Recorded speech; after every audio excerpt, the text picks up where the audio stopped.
Pasha Paroh. Thank you for tuning. All right, we back for another one. So today's video is called Founder Feels Funnel Fails, right? I mean, you don't have to be using a funnel, whatever your system is. I want to go over something today out of the spirit of continuous improvement. All right. Continuous improvement. See, how many people learn something and then stop, right? I know what I'm doing, and they just keep doing it until, I don't know, something, right? Versus we have the opportunity to do what's known as continuous improvement, which is always looking to improve and get better. And it's a great opportunity because you've heard me say before, like some people be like, hey, keep the grass cut so you can see the snakes, get the snakes out of your grass, and I'm always a fan of keeping one or two snakes around, because what they do is they will help you identify other snakes and snake activity, right? And it's not to say that any one person in particular is good or bad. It's simply to say, when you're coming up in the industry as, let's say, graphic design, logos, branding, marketing, for our creatives, I know, right? Because I'm a creative too, and I know why you like to work alone, right? You like to work alone. You went to work when you were, if you were stuck in a volunteer slavery, like I did plenty of years in volunteer slavery, and you realize that you just don't necessarily want to work with other people because, and you got your laundry list of reasons. What we're going to talk about is a few of them. So let's say start number one here. Cognitive flow and sensory autonomy, right? So basically, I got these notes because I know a bunch of lists, but I just wanted to give a high level overview to start, to let the creatives know, we know what you're dealing with, right? And if you don't know how to articulate it or do a self-reflection, then you'll be at the mercy of others instead of being able to actually benefit from the opportunity and the experience. See, when you can have a clear head and you can say, all right, something. However, your clients today may be worth your annual client value, if that's the right acronym, ACV, maybe it's $15,000 to $30,000 a year. And some people may hit the floor and be like, oh my God, that's a ton. Well, it depends on where you're at in the abundance or scarcity mindsets. I would like to see everybody that's in the creator space 5 years from now go from that point to having clients that are worth $250,000, $500,000, $1 million per year. So if that's your journey that you would like to be on too, or as well, or anywhere in between, then the ones you're dealing with now, and don't get that twisted, because I start with people on where they're at, and I tell them my goal is to take you from here to hear. Everybody don't follow instructions very well, right? When you're in volunteer slavery, when you're in corporate America, one of the benefits that you do have is you have some sort of imposed alignment. Everybody's there for their little paycheck instrument, and within a bubble of infinity, they're gonna want to cooperate for the success of the brand, because it's not theirs and it's not yours, right? So there's some level of, not to say force, but implied cooperation, right? When you come outside of that structure,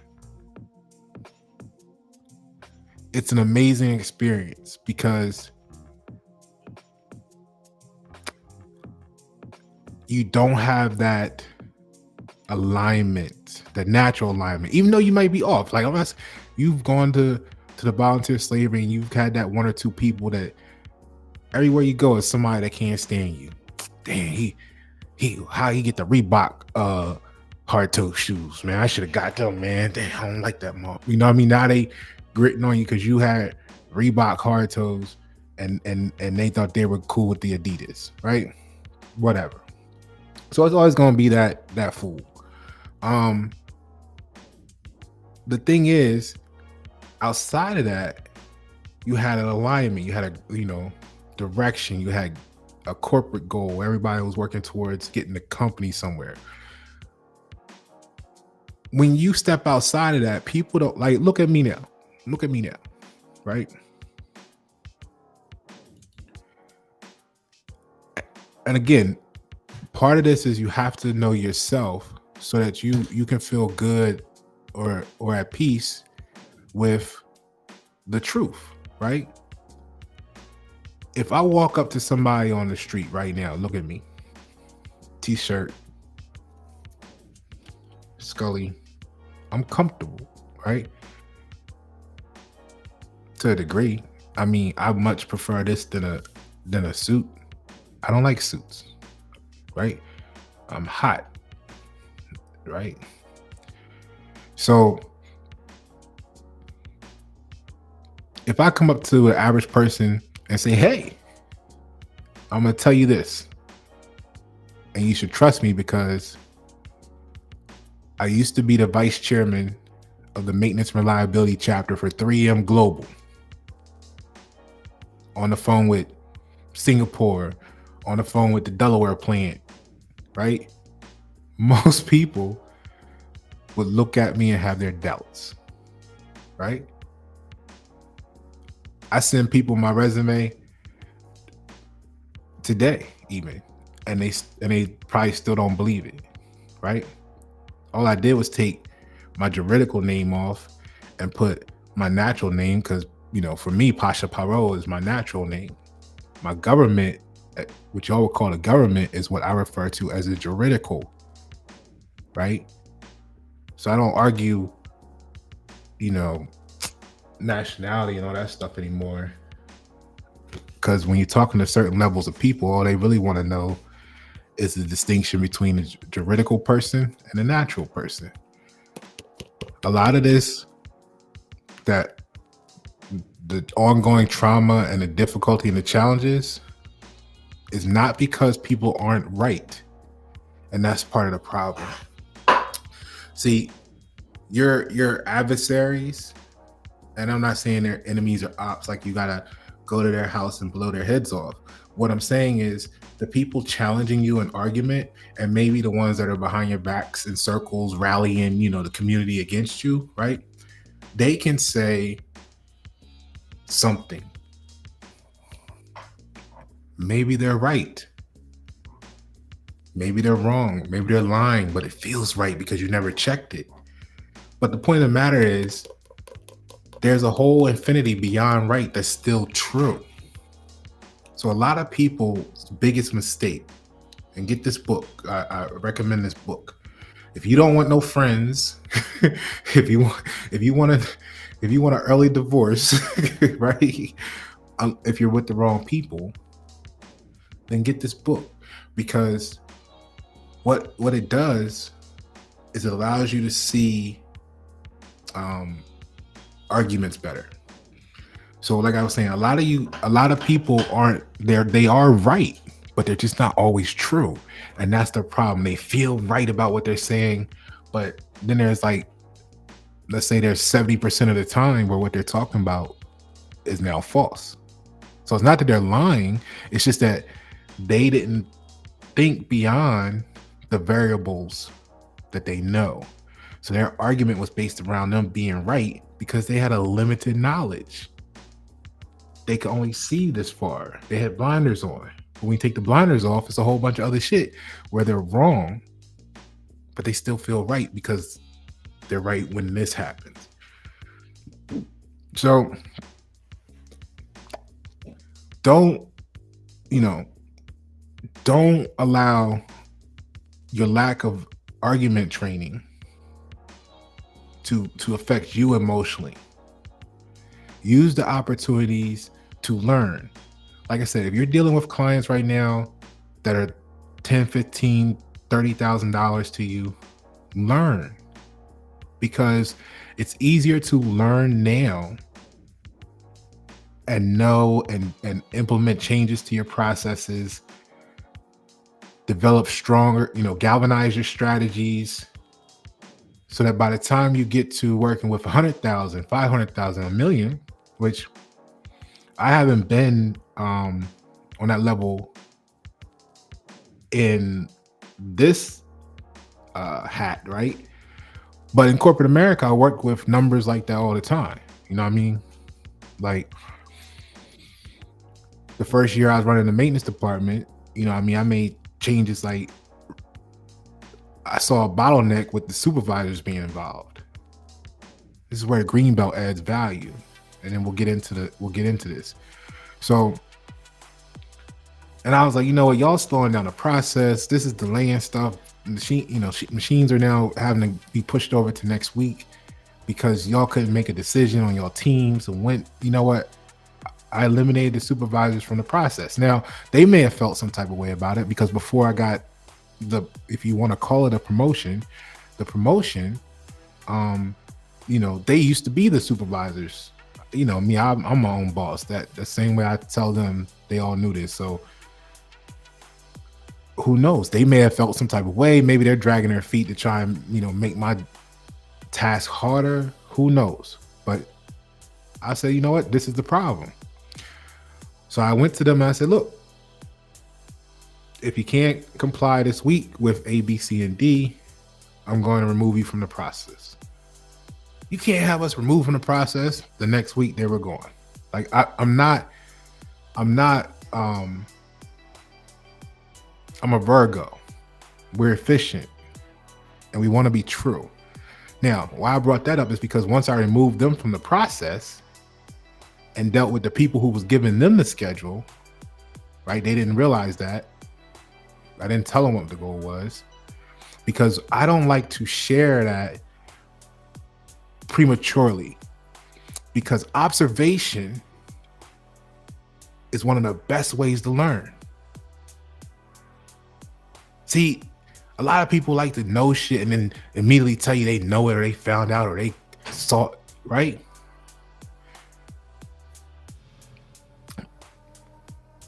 But what happens if you just wait and learn why, and then why this, and connect that, especially if it's something not threatening, life altering to you at the moment?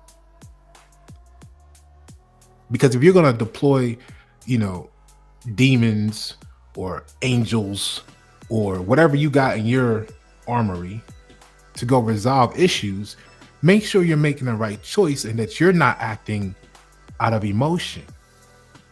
Take your time to get your facts. I don't even like to have the word facts. Let's say get your truth together. Right? So take the time and observe. And if you observe without telling people, you get a more, You ever ask someone a question? Once you ask them a question, you're giving them the opportunity to tell you what they want you to know, and now they know that you're inquiring about it.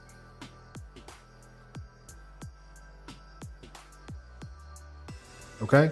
You get much better data if you just simply observe. Okay? So let's take a look at what we're looking at here. So many creatives, right? We often enter this deep state of flow per the notes here, per the little research, per a little Google, a little chat, right? For efficiency. And the good thing, here's the thing. I don't know where you're at, but the good thing about chat, a lot of people feel like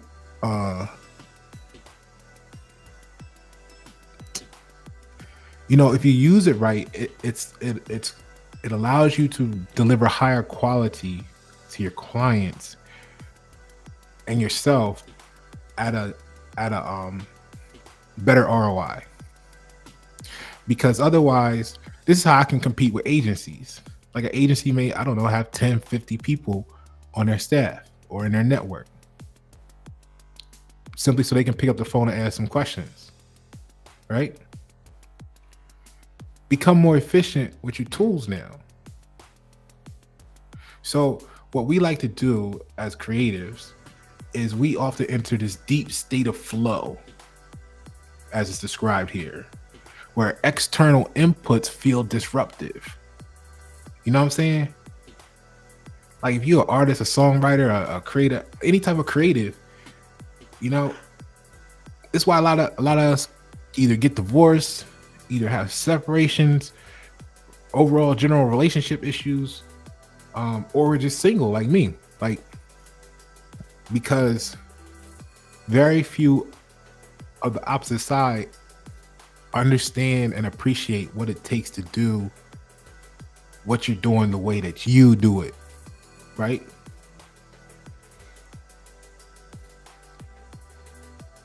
So they need us, the creatives, need control over our mental environment. It's a little bit actually bigger than a project, which is easier to maintain alone. This is why you like to work alone, because other people interfere with shit. And then you got to have the question of this. Is it intentional or is it negligence? Just like we were talking about on the court case, right? Is it intentional or is it negligent? And then either way, if it's the trauma imposed on you, the byproduct of it doesn't matter. However, you can still get there through neglect or intentional, right? So what you want to find out sometimes, this is why I say I don't want apologies. Apologies is weaponization. I want to know the thought process, because then I can decide if I can relate to that or not, and if I want to have you around tomorrow or not. Okay? So control the mental environment. This is why trust is so important, which we're going to get to next. And I think creatives as a whole, I'm not saying I'm the most extreme version of it, right? Because people will tell you, I'll be like, look, that's a trust issue, but we're just, I'm severing our connection. Especially if there's no investment and there's no current mutual benefit to the community. Like now all you're doing is just fucking with my mind. Like 50 Cent said it best. He said, a thief is only after your salary. Something like this. This may not be the verbatim, but he said a thief is only after your salary. A liar is after your reality. This is why you see me react the way I do about gaslighting and all that stuff so much, because they're not manipulating just, things you may feel is important. That's manipulation of your perspective of reality. And if you're not strong enough to identify that and to stand through that,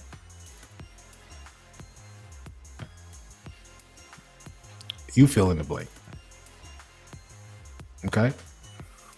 So trust is important because, again, trust is alignment, not just reliability. And that's the problem with consistency, right? When we go check out the video consistency on YNet7 on YouTube, Y, the letter Y, space, NET, space, the number 7 is where the full knowledge content is. I drop periodically on the Music Network and on Facebook and LinkedIn, but the whole library is at YNet7. So go subscribe there if you haven't already. So consistency means to stay in the same spot, right? Like when you present that person with new information in a text message or email and they don't comment on it, respond to it, they're willing to sit in the same spot. Is it intentional or is it neglect? And this could be your spouse, it could be your boss, your coworker, it could be the customer service at your whatever, right? So you're subjecting yourself to the trauma, and if one of those examples wasn't something that you're familiar with, then I'm sure you can now bleed off into that direction and find something in your own life where you're like, damn, yeah, I did feel, and that's what you want to get rid of. All right.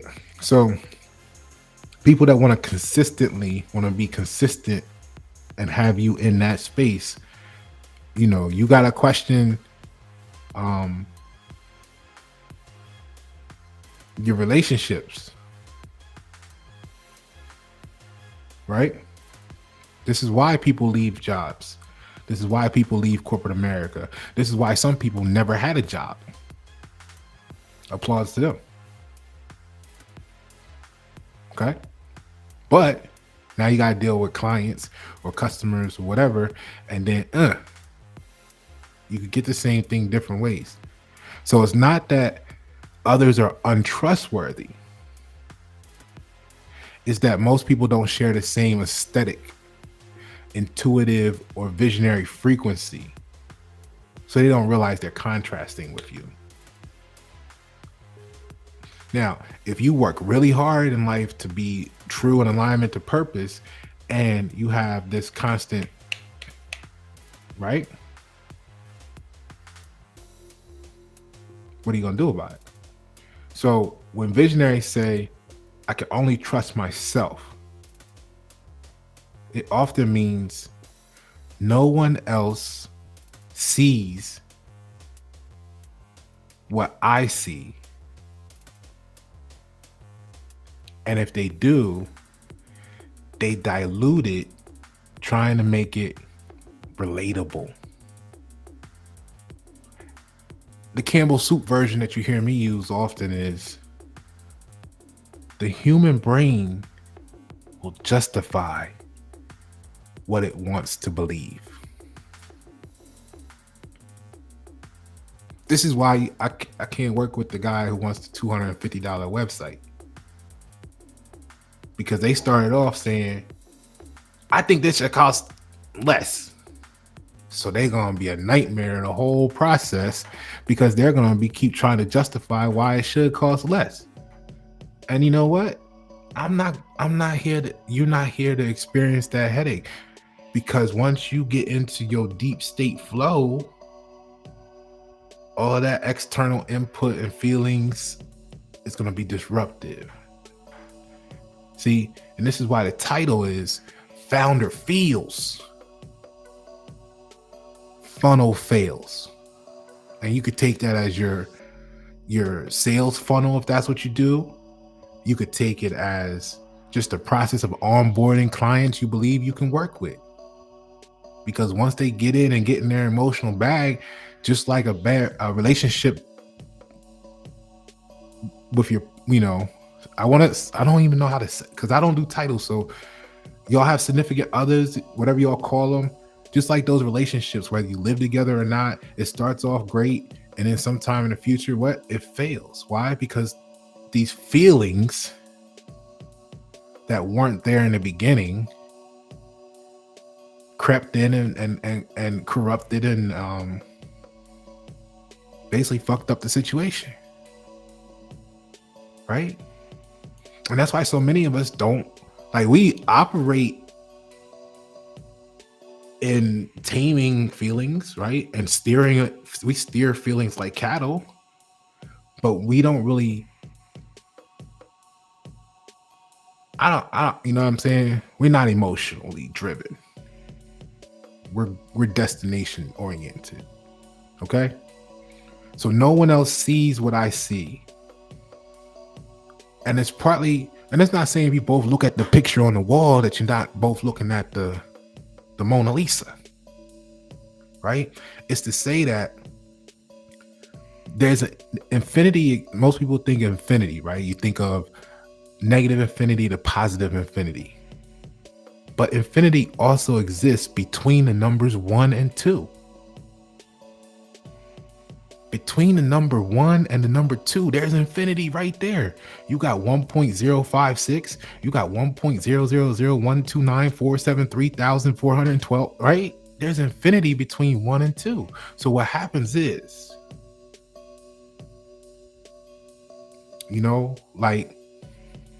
people don't know what they don't know. That's what you can always resort back to in your thought. Keep that in your toolbox, that thought. People don't know what they don't know. If someone's complaining about something at your establishment, at a building, at your apartment, or whatever, it's normally from a standpoint of ignorance, where what they're admitting to you indirectly is that they're not familiar with the process. Just like the person that's saying they believe the website should cost $250. Somebody out there has the Fisher Price process where that's true, but it may not be you. And if you're the Bentley maker of websites, you're not going to all of a sudden say, let me put my badge or my nameplate on a Toyota just because you want a Prius. You go to Toyota and get that shit. So what happens is they don't know the infinity of what you know, so they can't possibly see it the same. Just like when you read this book or a book and then you go back and read it again, it reads differently because not only did you learn something, at least the first time, but you've had time to exercise that in your real life. And now when you come back to the book or the movie the second time, you see things that you didn't even know you missed the first time because you're coming at it from an evolved perspective. But what happens? You can't talk to certain people because if you tell them how to improve their life or their situation, or you even working together, they want to get their feelings involved and take it all personal. Maybe they're secretly in competition with you because they thought they could do it themselves or wanted to do it themselves. And now every time you do something that they didn't think you were supposed to be capable of, there go that brain wanting to justify why the website should be $250. And now they're complaining, or they're trying to apply or impose imposter syndrome to you. And then when that don't work, you know what? Fuck it. We're just going to pull out sabotage. So that's where you have to question yourself. Is it intentional or is it negligence? Because your response is going to be totally different based on which is true, right? You can understand, I was talking to someone earlier and I was reminding them about our previous conversation, just like, yo, the word minority means childlike mind. Go get the book, learn it for yourself. Stop operating on beliefs. And then you won't be offended in the presence of truth. So when the kid or the child that don't know how to walk yet, right? The infant is trying to walk, stumbles, grabs the tablecloth if you have one, pulls it on his fall down, knocks a plate off, breaks it. You upset, but you understand differently because you know they don't know no better. They were trying to do some shit they can't.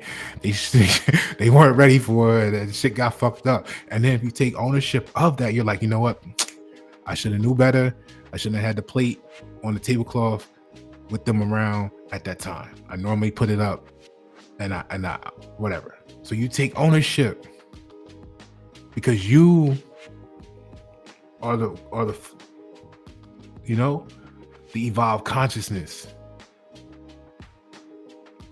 And this is why a lot of creatives struggle in what I would call society, because we are evolved consciousness. I don't care if you do nails, I don't care if you do hair, you have a creative mindset to you, and you're pulling stuff down from the ether, right? Compared to a non-creative. Does that make sense?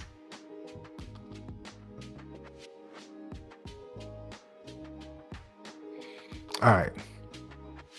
So control the clarity. Control equals clarity. Clarity and outcome. Right? A lot of people's ego get in the way. When your spouse is in a secret competition with you, right? It fucks up how y'all gonna enjoy your weekend. Right? The same with any other relationship. So it's about ensuring the outcome feels right. And that's different for everybody, how they feel. But what we know is true is most people don't remember how much effort you put in. They don't remember how right you were. They don't remember how long ago you told them what they needed to do. Matter of fact, they hate you saying, I told you so. All this laundry list of bullshit, but they will remember how you made them feel. Now, how fucked up is that? Somebody gonna remember how you made them feel when you did all the right things, but because they were trying to project their own perspective sabotage of you, right? Meaning like they were just they couldn't fathom that you were, who you are. So because they want you to be something that you're not, so they can say that you were this and that, you can fit their mold, right?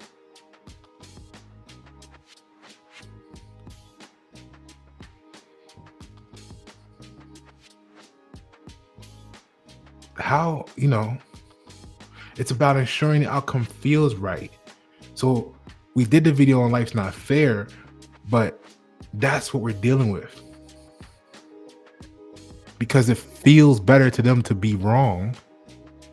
It feels better for them to be actually the resistance against their own arrival.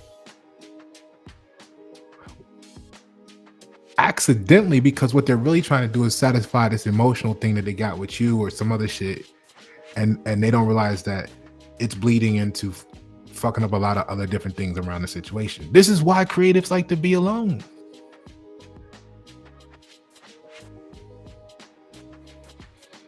We ain't got time for that bullshit, and it's dangerous.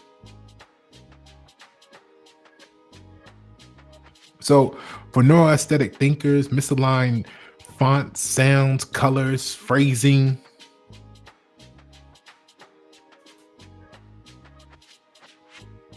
can be very painful. Collaborating can mean spending more time explaining why something feels wrong than just fixing it themselves. Because that's what happens. We'd be like, no, we need it like this. And they're like, but why? This is, what? Never mind. I'll just do it myself. Look. And then look, see, it's done now. Now you want to talk about it? But that's something we need to work on as, if we're going to reach a certain threshold of accomplishments in their own applications and potential in life, right? Like that was one of the best things that could happen to me, because I literally was the person that was like, boom, you all right, that's how you feel, said, did, whatever. Okay, we're literally like, I would just cut ties with you at the moment on the site. It wasn't no like, well, time heals. Like, no, I don't want to go through a healing process. I've been through enough trauma, like many of you. I want people who are as careful as I am not to put them into traumatic experiences. That's who I want around me, because that's the level of intensity I apply for them each and every moment, to the best of my ability. So if they're not matching me there, then they're a hazard, right? So when I went and started leading the team, I had about 6 or 7 techs under me, maintenance techs, electrical techs. I'm responsible for any general contractors I bring on site, all kinds of stuff. So when I went to that role, it was the first time in my life where I couldn't say, oh, that's how you feel? I mean, you done. Because I wasn't in control of the hiring and firing. And I was like, it was 1 or 2 over that. I would have swapped them out, because I don't like kid shit when we trying to do real stuff, or we trying to be true about what we trying to accomplish. You know what I mean? Because people like to play, right? Because kids and little animals, when they're young, what do? They emulate the real thing. So what do? They play, they fight, right? Okay, so they like to fight. They grew up liking to fight, right? And that probably means that they weren't the best fighters, because if you're really good at fighting, you can kill someone in a fight. See, my thing is, if it ain't worth you dying over, I'd rather leave you alone. I'm 340 pounds. If I hit you incorrectly, accidentally, the wrong way, the right way, you might die from a punch. And I'm gonna go to jail anyway. And you might need to think like that too. You hit that person wrong, they fall, and then they hit the head on a car on the way down, and now they have a brain aneurysm, bleed out on the street, and you was arguing about a fucking 211 from the liquor store. We trying to fucking change America. See, kids play because they ain't got nothing better to do. So they can afford to fight, risk it all on some damn beer, and throw away the future because they weren't doing nothing yesterday anyway.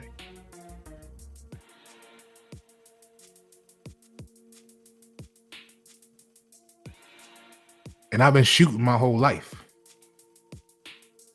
To get your rifle merit badge at 12 years old as a Boy Scout, you have to be able to put 3 shots under a quarter, and then 3 shots under a nickel from 50 yards with just iron sights. So by the time I meet the cats at the gun club later on in life, and I go out shooting with them, and they ex-military, and they got scopes on their rifles, I'm shooting better than them with just the iron sight. And they got full-blown scopes. I've been shooting all my life. I did photography for 13 years. Aiming and pulling the trigger ain't nothing to me. So don't make me exercise it, right? Just like y'all. Y'all been playing that Call of Duty for a long time. So what I'm getting at is, you got people that like to play games. And they think you play. So you got to put them in your mind in a child's place. Because you don't play games. We from a small state, the second smallest state in what you call America. If you want to fight, this is why people getting shot up every day. because we ain't got time to keep fighting. We ain't gonna fight over this and then be fighting over it again in 2 weeks because we saw you at this and then fighting after that. And they rather shoot it out and be done with it. Because at least then whatever happens, we know we can erase that from the mental. Remember what we said earlier, right?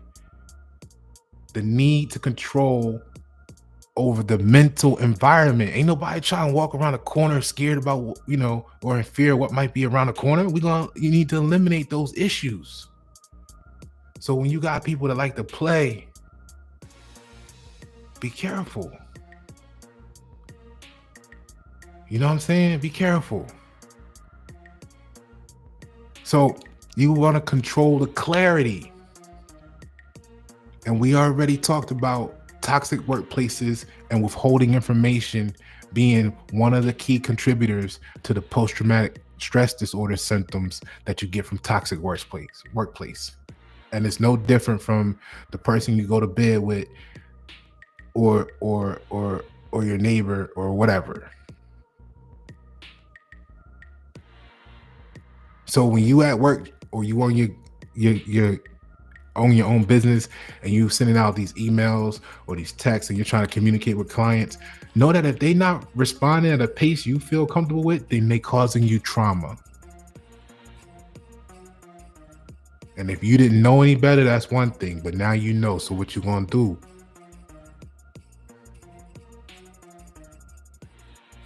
Ain't no price you can charge for your sanity. You can go up in price all you want to, and as soon as they do it again, you're still gonna be shaving years off your life, right? Control the clarity of the outcome, because all of that energy results, it goes into the finished stew, right? It goes into the finished pot. Okay? Collaborating can mean spending more time explaining why something feels wrong than just fixing it. That's part of why we like to work by ourselves. Another thing about creatives is a lot of us have high processing speeds, right? Not to say y'all don't or other people don't, but what that does, like when you hear me talk about having a 98 a 34, an official 34 Wonderlic score, it's not me bragging about being smart. It's me actually crying for help because I'm trapped in a prison.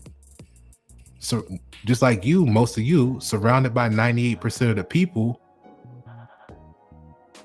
who we got to sit there and ask, is it intentional or negligent? The trauma that you put, you know what I'm saying? Because we know you don't know no better.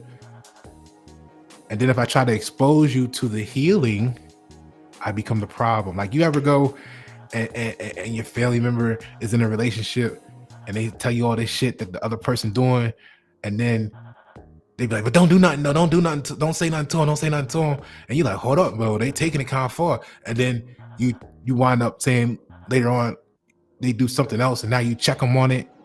And then your family come to you and talking about, you messing up my marriage. How am I messing? All right, you know what?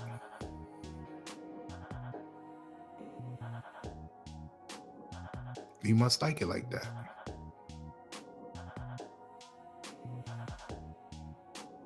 Right? Because now it's like you the problem for addressing the problems. So how just you know what? I gotta get rid of all this shit. Free your mind, because you're a creator. You need that energy in that space, right? High processing speeds.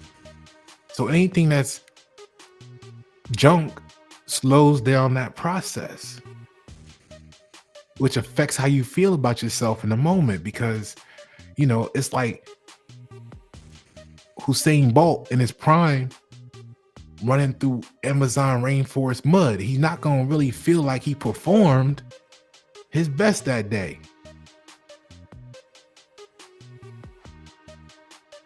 It's the environment. So what does he have to do? He has to get out of the fucking mud and get back on the track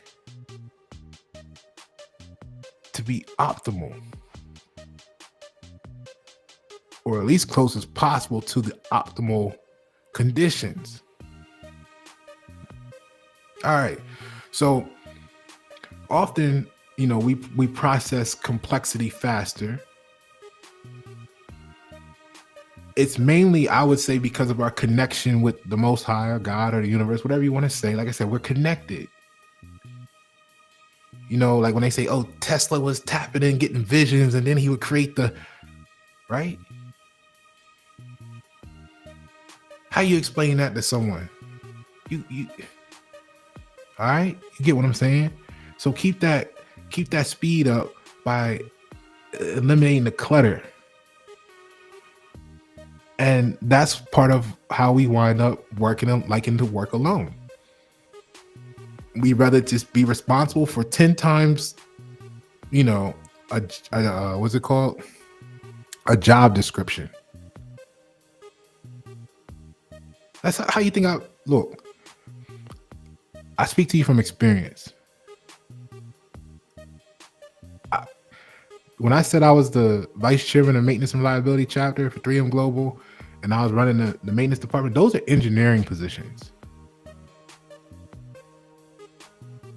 I didn't have an engineering degree. I didn't have any degree. I was the only non-production worker in the plant that didn't have a degree, but I had the 34 Wonderlic score, and I already knew I could do whatever I wanted to. I'm supposed to be at least a rocket scientist per that number. Like, no bullshit. System analyst is only a 32. So that's how come 3M, a company like 3M, allows me to go do engineering work without a degree. So I'm speaking to you from experience and saying, get rid of the bullshit, focus on what you know you can do, and go after it. And not, you be stopping yourself.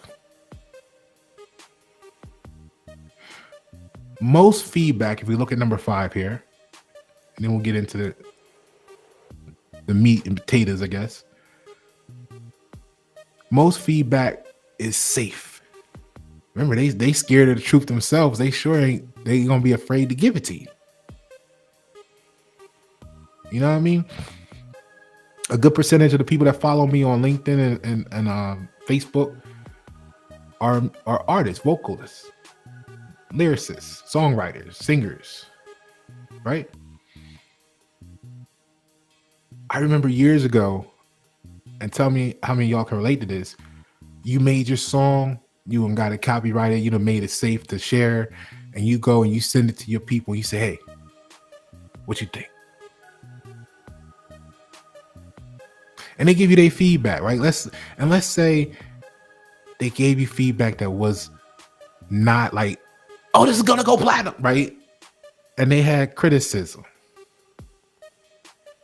A lot of us, that emotional state, because you produced that song and it was your blood, sweat, and tears, it kind of makes you act some type of way about criticism sometimes.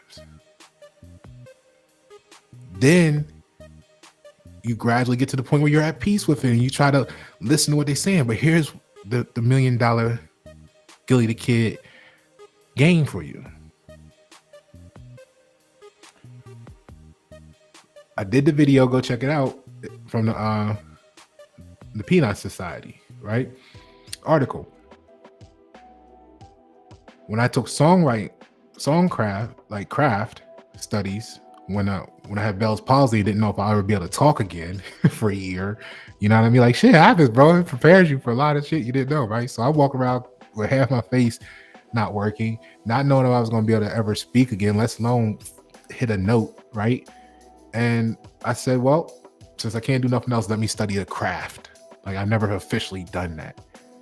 And what you learn when you do that is scientific shit. Like, the average person can't make a true assessment or give a true opinion about a song until they hear it a minimum of 8 times. So when you give that person a song and they listen to the first 40 seconds of it and they're like, oh yeah, this is shit right here, this bangs. How many of y'all get excited about that feedback? I used to too, like 10 years ago. But then I was like, you know what? I can't even trust that. Because no matter what, it's not the truth. Because I know you need more time with it. Here's the reality of what you used to see. Anybody that's over probably like, I don't know, 30 years old. Song used to come out on a radio, right?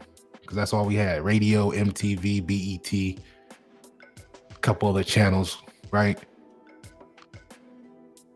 You hear the new song, the person next to you goes, "Oh, I can't stand this song. I don't like this shit." And they're like, "Nah, this song is the shit, man. You gotta listen to it. Check it out." Right? And they're like, "Nah, fuck that shit, man. Whatever." 2 weeks later, y'all, wherever the song come back on, they singing it lyric for lyric. They, "Oh, this is my jam, blah, blah, blah, blah." And you looking at them like, "Wait a minute, 2 weeks ago you said you..." Especially back then when it was only a handful of places you could listen to music, period. And they would have control over what you heard and how long you heard it, how many times, basically. You've had repeat visits or exposure to it. So now they've heard it 8, 10, 12, 15 times. And now they appreciate it because they know now what they didn't know in the beginning. See? And there's a whole scientific paper done about it that shows by the time you listen to the song 27 times, it don't matter who you are, you're going to like it. Or find elements about it to like. This is why the labels pay to play on the radio and all this shit, because it don't matter what you think when you first hear it. Give it a month. It's probably how you wound up in your marriage. He was like, "I don't know in the beginning, this, that, and that," but a month later, he was like, "You know what? Shit, man, paid my rent. You know what I mean? She cooked a meal. I can get used to this." Right? You started finding reasons to appreciate it instead of knowing the truth up front. Okay? So creators often receive feedback rooted in fear. Remember, feedback is safe, not smart. Okay? It's our goal, it's our job as the creative to educate the potential clients, right? Because they don't know what they don't know.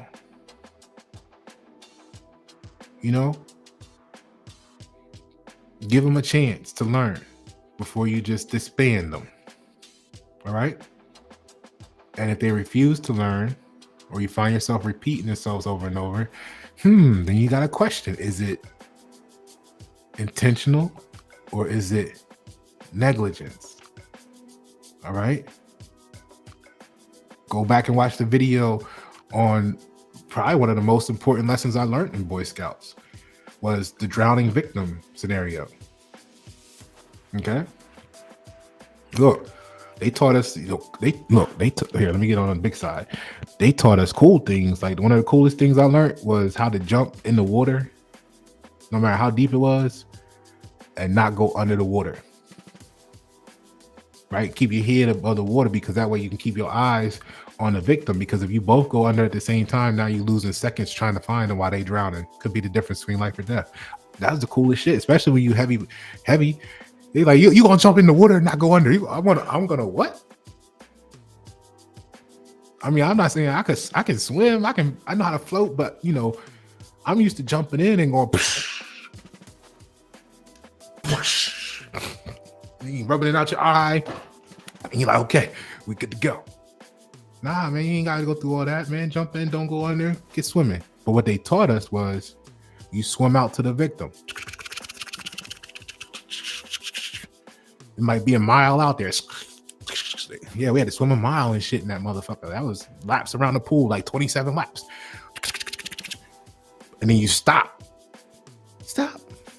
In the name of love. Right? You stop far enough from them that they can't reach you, but close enough that they can hear you.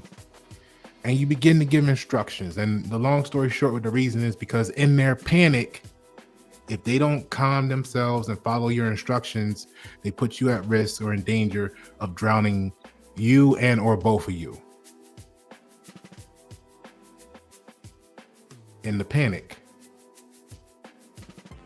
And that was one of the most powerful things, you know, I've operated with throughout life. So give your clients who don't realize they're drowning that respect. You know, get close enough to them that they can't really drown you or kill you, but give them the instructions and then sit back and wait. And at 12 years old, we were trained that if they didn't follow our instructions, we were mentally prepared to watch them drown right in front of us and die. So by the time you see, for those who didn't already see death on the streets, you know what I mean? You were already prepared for it. That's what I'm saying, man. Like, people like to play. They don't know you.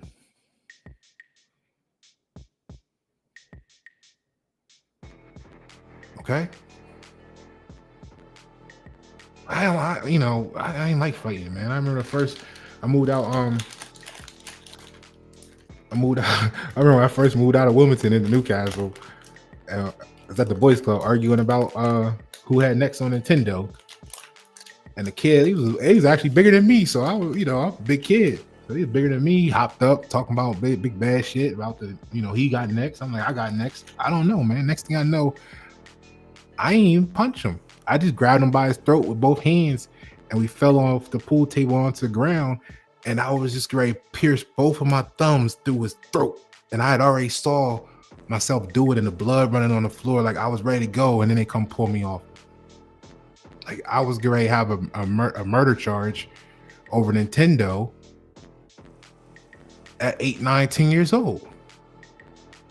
Looking back on it is part of why I stay away from society, because people that play are comfortable with playing. People that lose control of themselves,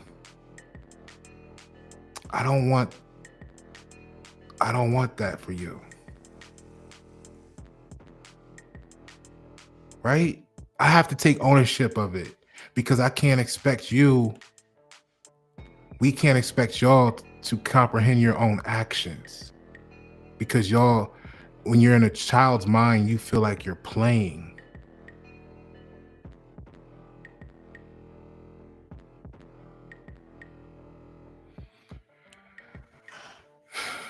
So creatives often receive feedback rooted in fear, trends, or commercial dilution, right? We'd rather trust our instinct than accept input from someone whose mindset isn't refined or forward thinking. So a great tool for me was the Greenbelt experience. Being able to go into the subject matter experts, call them in. All right, look, we're here in a group. This is your department. I know X about it, but I don't know everything about it. I need you in front of all of us here to answer these questions. We're going to go back and forth with some dialogue between that to refine the information we're looking for. And then, after 2 to 3 days of this and lunch on us, we'll send you on your way back to your department while we go handle this project. Because the smartest people don't know everything. They just know where to get the information when they need it. Like, if your brain's a filing cabinet, the more stuff you can keep out of the file cabinet, the more freer it always is, right? To operate at that high processing speed. Remember, even the good shit, if you put too much of it in there, it bogs you down, it slows you down. Like, try carrying 200 pounds of water in a backpack. Water is good for you. It's what you need to survive. But try carrying 200 pounds of it. You might not want to go very far with it. You might want to store it, bury it, come back for it, right? Know that it's there and go find more along the way, actually. One of the most dangerous things people can do is plan on staying put. People didn't understand why I laughed at them. In a healthy way. trying to encourage them to see their error. They're like, I got 20,000 rounds in the house. What are you going to do with 20,000 rounds? Yeah, I'm going to hold my house down if something goes wrong, and we're going to be all right. Oh, you got a generator. Oh, you think you're smart because you're so stuck on convenience and comfort, you don't realize how much danger you're putting yourself in. You think if 10,000 people like me in a 100-mile radius of a blackout situation for weeks or days in the middle of anarchy is going to come through a neighborhood where everybody else's house is pitch black out, no power, no resource, and you the only one with lights on, and you think anybody in their right mind facing starvation? That's why I got the 20,000 rounds, because I'm gonna be able to. Okay, cool. Guess what? 5 people was rolling through the hood. They saw your house. They approached you. You and 17 people in the family that bunkered up in your house. You were shooting through the window, whatever. You knocked those 5 people down. Now you got 5 bodies in your yard, right? Guess what the next wave gets to see? When the next wave comes through, they're going to be coming through and see 5 bodies in the yard. You know what that's going to tell me? That's going to tell me they were trying to get inside and didn't make it. You know what we need to do? We need to see what they were trying to get inside there to get. So now it might be 100 people this time. Or you're going to go outside and clean up the 5 bodies in the middle of that moment. No, you're going to probably leave them there. So now you just become a sitting duck target because you invested in 20,000 rounds instead of a plan to be mobile. Instead of the ability in your mind to feel like I'm going to have to be mobile in that scenario. So you put your whole family at risk because you thought you had an advantage. And it might last, you might survive for a few weeks. But when the one person gets back and says, yo, we got this, they must got a lot of shit in there, man. They shooting heavy fire. They got big ammo and they got generator because the power's on. They must got at least some food in there for us, something. Okay, we coming back 200 deep. Oh, we got 5,000 people at base camp. Let's send 1,000. We need these resources. But y'all don't think like that. Y'all don't think about what the truth is. You justify with your mind, you know. And the people that need 20,000 rounds probably are the ones that can't shoot. Right? So you need a whole bunch. All right. So anyway, if you're shooting at the right targets, they gonna bring you more ammo because they coming with guns and ammo. So every kill should bring you something, or else what you kill them for? All right. So creatives often receive feedback rooted in fear, trends, commercial dilution. We covered this. We'd rather trust our own instinct than accept input from someone whose mindset isn't refined or forward thinking. So then, they think that they got their judgment about maybe why we're not as social, but then when we're social, they don't want to be around us anyway because however we make them feel. So fuck it. Like, you're damned if you do, damned if you don't. You might as well be true. Okay, so that's a short list because there's an infinity and it's different for everybody, but that's a short list of why creatives like me and you, and if you're cross watching, creatives in general like to work alone. Okay. Now, when it comes down to, let's say,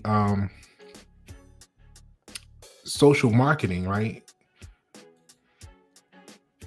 What I learned was very interesting, okay?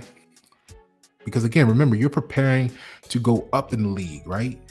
You started this, you're working with basic clients, you're growing and you want to get better. You want to have continuous improvement. So you're studying everything. Everything's an opportunity to study. And this is what I found out, and talking to some other people over the years and what they were going through, I think this is valuable information that many, let's say, content creators who are doing it for like social selling purposes and stuff like that might have overlooked. So this could be very high value for you. All right. Oftentimes, you got a fork in the road. You can have it so the client, like the owner, doesn't do any posting, which probably should elevate your budget, right? Also elevate your time and the commitment. And then you have it where you're like, nah, go ahead, do your posting as normal because I want to have a mixture of your personality and then the targeted goals, right? But the danger with that is if you're not operating with someone who flows with you, remember in that deep flow state, their post is conflicting. And you might think, well, what's the problem with that? Okay. So while we might, as you can see here on the screen, while we might feel that, what was it called? Founders feels, or founder feels, funnels fail. So when the founder or the owner or the CEO or whoever feels like they just gonna post this raw and quote unquote unauthentic, or it's gonna be authentic, right? To the algorithm, it's an identity crisis, right? It's gonna lead to targeting dilution, performance data scrambled, and if you're running paid ads, it's gonna be penalized. The best way that I heard it explained to how to look at this is consider the algorithm a mirror, right? It's a mirror of the content that you're posting. And this was from explaining, I wish I remember the name, but it was someone who was speaking about content directly from the CEO of YouTube itself, right? So this is from YouTube, but I like the infinity of shit. So technically, to some degree, it applies for anything that we're calling an algorithm, right? Because they want to give you the content that you're interested in. Which is why if you start watching too much of one thing that you weren't watching last week, all of a sudden it starts showing up more and more on your posts, right? I mean, on your feeds, whatever site platform you're on. And if you're like, all of a sudden you're like, man, why am I sitting here watching? I got 5 videos of toenail clippings on, what did I happen? I just saw this one video one day with a toenail and I clicked on it and you watched it. 2 weeks, you watched 5 videos, and next thing you know, you was off of it. But now all of a sudden your algorithm is sending you toenail clipping videos. Because why? It's mirroring what you said you like or were interested in. So when you're posting as a social media or content manager, or even just the you posting on your site yourself, it's creating a memory of who you say you are. You are who you say you are, right? So then when they show it back to you, how do you feel? And this is why people don't like a lot of us. Remember, we because they don't like the truth. So you can't, if you're looking at your I talked to a few people in time, and they be like, man, I don't like social media. It just be wasted, And I was like, it's a reflection of what you show interest in. So if you're hopping on social media and you're scrolling, you're like, oh, this is, bullshit that's ain't interested to you, and then start becoming interested in what you're interested in online. And then it will change and start to feed you more of what you're interested in. Like all you doing is telling me what you've been paying attention to for the last 4 months is not what you like. So let's change it. All right. So it's a mirror. So what happens is, if you're putting together a content strategy as the creative in the process, and you're building out an algorithm's like, yeah, this is what you want. You want more of this? Okay, I got you, fam. Hold on, let me turn it up for you. Boom, boom, boom, right? And it's feeding you more what you say you like. And then all of a sudden, right? Here's a selfie post in the car with a big moves coming. Check the link in bio. Right? No context, no CTA, no strategy, just straight vibes. Drop dead center in the middle of your ad campaign. Well, what was it? It was the founder feeling, and now the funnel's affected by it, right? So they felt inspired. Well, and that created the identity crisis that we were speaking about here, because now the algorithm is saying, wait a minute, we were sending you these people that you said were your happy clients, but now we're confused. So we don't know what to do for like a few days. So everything gets fucked up while it try to figure out the new information. Now, if you're over here, right? If you're on a graph, if this was like an XY intercept and you're positioning here, and then all of a sudden you got posts that drop over here, well, the algorithm is going to want to at least all of a sudden create an average, which is going to now move you from here, which might have been ideal target positioning, and it's going to move you way over here. And then all of a sudden you're wondering why your post was getting 10, 15, 20%, 30% total content engagement. So now you got 4%.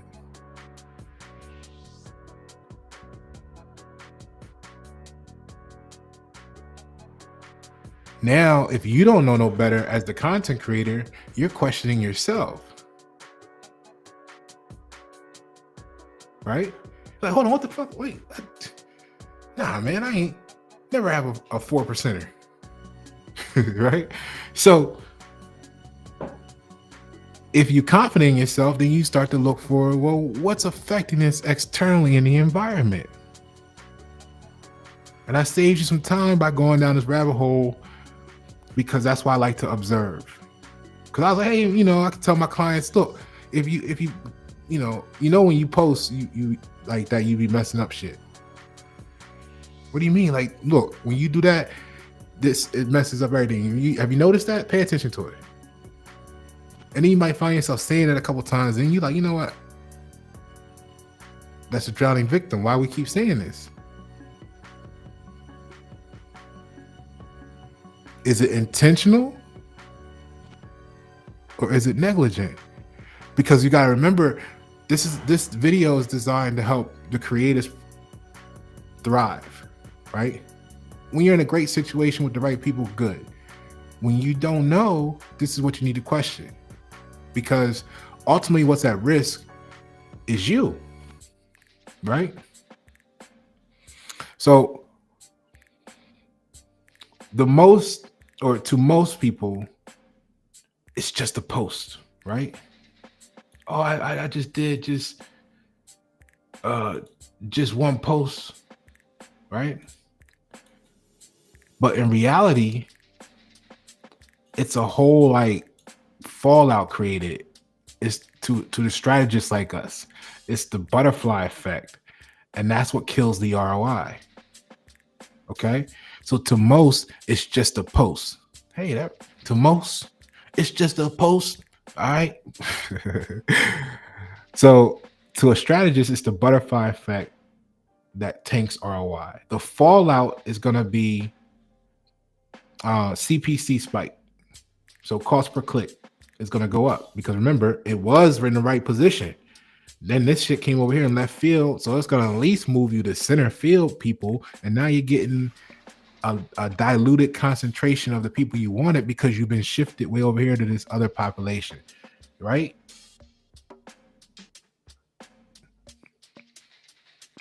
So your cost per click goes up. Your engagement rate drops, because you were locked in with the right people, honed in. So that was high. You had a great return on investment. You had a great response, a great engagement. But when we put you in the wrong position, now you don't get that joy to connect anymore, right? at the same level. So that drops. The algorithm's going crazy trying to figure out the retargeting position. It still ain't done yet. Give it about 4 days, right?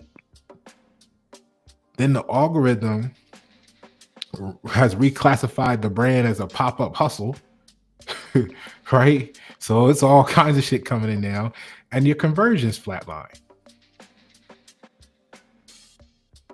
So as a creative, you want to make sure to keep your clients in line. Like when things start going up and getting excited, and they start seeing this stuff go up 400-500%, the revenues tripling, quadrupling, 500% revenue from when you started, and they start getting all, and now they out of pocket, and they posting this, that, and the other, and then all of a sudden, 2 months, like a month like that, and you back to where you started because of the fallout. Now you gotta either work to rebuild that or have them looking at you, unless you already created a paper trail showing where you said, hey, stop that. Don't do that. Just like a little kid, right? Like grandma might have told you go get your own switch off the tree, fucked your head up when you was out there cutting it with the little steak knife, right? Thinking about, damn, I'm cutting my own weapon used against me, right? But chances are that wasn't her first time telling you, except for that time you got caught pissing in the collard greens. You know what I'm saying? So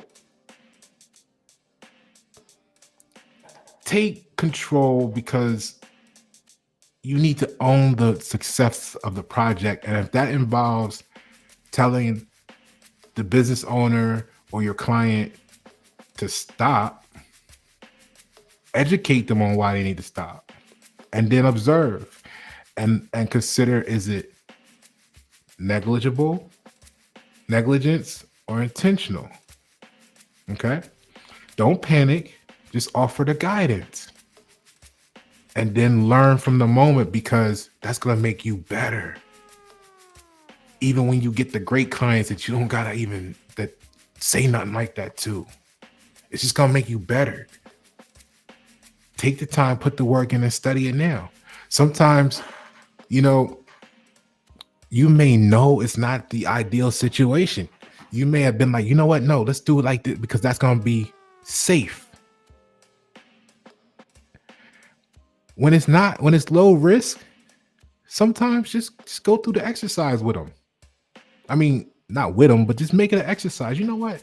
All right, let's see here. I would have said do this. But you know what? They kind of brought this up. Worst case scenario, I see it as being a 5% loss, but we're up 45%, which means that even if it goes wrong, we'll be up 40%, which is still great. You know what? Let me see what I can learn and take the time to learn it. If it's not a huge threat or risk, go through the shit that other people be like, why are you going, punk ass bitch going through that shit, right? No, you're going through it because you're learning from the experience in a controlled environment, because ultimately you're still in control. But you know what? Sit back, don't say nothing, and observe.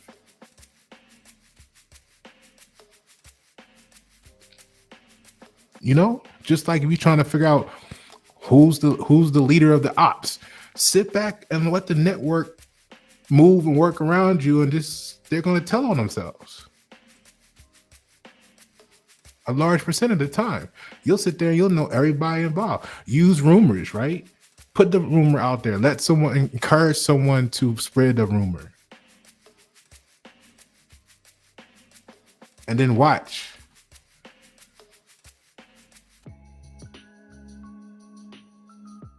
How it comes back to you. Because if you're trying to build a kingdom,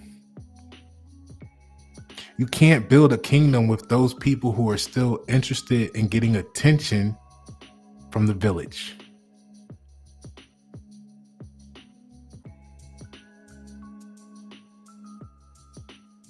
I'm branding America, which requires world commerce. There's a lot of shit that people do that I don't have time for, but they celebrate their accomplishments. Man, we be ignoring Pasha. Cool, because up here we just talked about I'm a Virgo. We like our hermit mode. Thank you.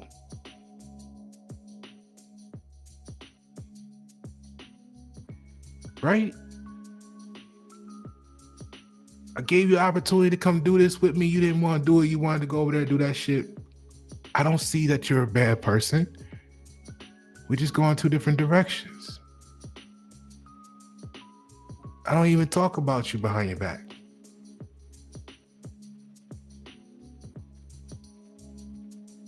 Because I'm talking about this. I'm spending time doing the research to come and put this presentation on for my other creatives who are helping to build America so that we can be strong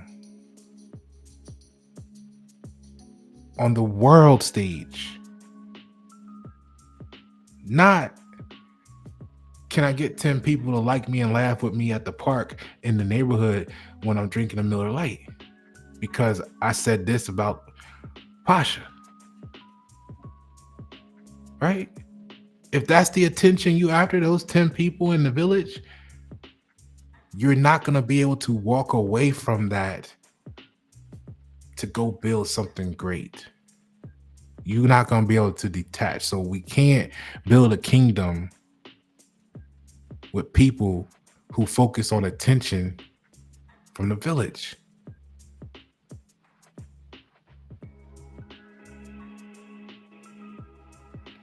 So was this a learning moment when you go through that darkness that others would try to avoid and you just say, you know what, let me just see what it's like so that I know I've been through it before. A lot of people are hanging on to jobs and stuff they don't want to be at. It's killing them. Why? Because they've never, it's one reason, when you add it up, it's because they've never been in a situation where they've lost everything and had to rebuild it from scratch. Go the next step.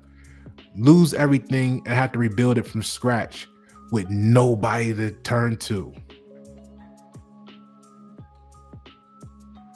Being homeless scares the fuck out a lot of y'all. Right? You couldn't imagine it. So you go to work and you put up with all that fake shit you do simply because you're scared of the what if. You don't even put the risk and invest in yourself for the what if there. So you'll never reach the greatness because you're not focused on the, hey, what if I do this and make it? Because you're like, what if I do this and I don't?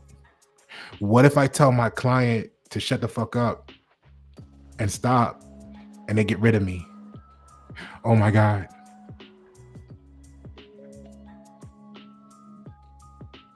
You're scared. So you're dealing with shit and it's affecting your performance, which guess what? Affects your portfolio, which guess what? Affects your ability to help the community next week in some way, shape, or form.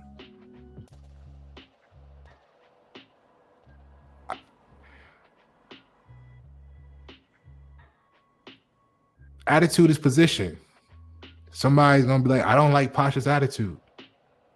That's fine. We're in different positions. I haven't been through the shoes, the steps, the miles, the rainfall, the heat waves that you've been through. But I can talk to you and I can learn from you and combine that with the collective of other people and get a picture of the external outside of myself. But what's most important is that you know thyself. Right? So when you go through the dark moments, use it as a learning experience. Know that it's an opportunity to galvanize you. It's a great practice. If the volcano erupts, Yellowstone blows up, if Iran drops a nuke tomorrow,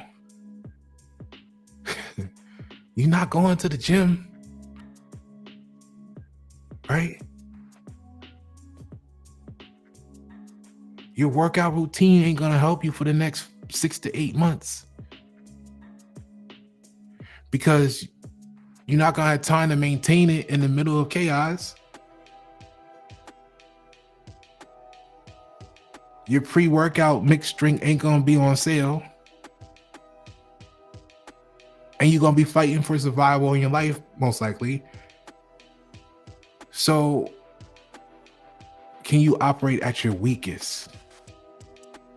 Is always a great test.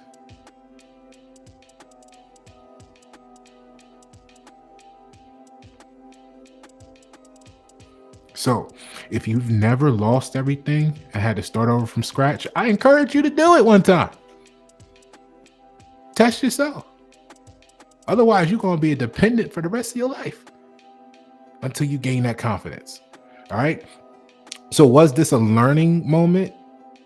Shit, some of I know, right? Some of us done it a lot of times. Coming through the 20s and 30s, man, fall off, get back up, fall off, get back up, fall off. But each time you climb higher and higher, right? And it looks like you lost everything, but you really just lost the shit that couldn't go with you to the next high level because it didn't align with the frequency, right? Remember, you lost the Chevy Cavalier coupe, but then you came back with the 2-year-old Honda Accord coupe. Remember? Then you had the Sebring convertible, right? Then you lost that, but then you went to a big body 7 Series, right? Then the motor blew up on that, and the fan blades came through the engine. It was a 98, But then you dropped the CLK 320 convertible Mercedes, right? And then you had that for 6 years, whatever. And then you dropped the E350 coupe. You know what I'm saying? Like you the slingshot, right? You didn't lose it. It just something better is waiting for you at the next level. And if you wasn't separated from it, you would be too busy trying to hang on to it like that job. And you would never find out what happens if you put the risk and trust in yourself to climb higher.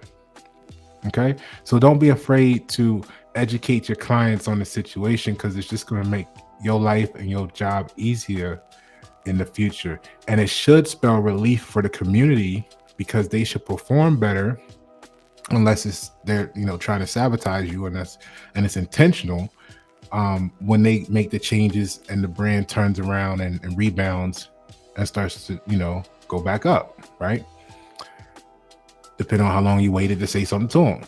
Like, I'd be quick with no, right? That's why I'm single. Because what I'm saying, trust issues is motherfucking. So anyway, or sabotage. I mean, and don't get twisted. I don't mean like I know I'm technical. Like, I'm not the normal. Like, you be late today. Be late. Tell me you're gonna be here at 6 o'clock. Tell me you're gonna be here at 6:30. Come in here at 6:45. It's trauma. It's not that you're trying to be a Karen or a bitch about shit. It's that when you didn't know any better, you were just sitting there like, damn, where they at, man? Like, they said 6:30, and you didn't realize that that's trauma. And then that's creating PTSD. You just thought that's what everybody did when somebody's late. Man, where the fuck you at, man? Oh, they ain't answering their phone because they know they late, and they're going to try to not answer the phone until they get close enough, right? You know how it is. You remember, see, right? So, but then you learned some shit about the human body and how the body, I don't have it here with me. A good book is How the Body Stores Trauma. You're going to change your life after you read that. So little shit like that, that you used to put up with, now you realize you playing with your life over something as simple as, hey, this person be late all the time. It's causing you post-traumatic stress disorder. It's increasing your cortisol levels because obviously they don't give a fuck. And increased cortisol levels causes entire systems in the body to shut down. So when you see the ADAAA or whoever AA released the documents or whatever this year, 15 million people died from a heart attack. They know that a lot of them wasn't from eating steak or smoking cigarettes. It was from going to toxic jobs and having people that were late coming over. What I'm pointing out is anything that created those toxic workplace symptoms that you would associate with a toxic workplace and you bleed over into the other relationships in your life, any one of those long laundry lists of stuff that you thought you had to deal with just having a job, is killing you.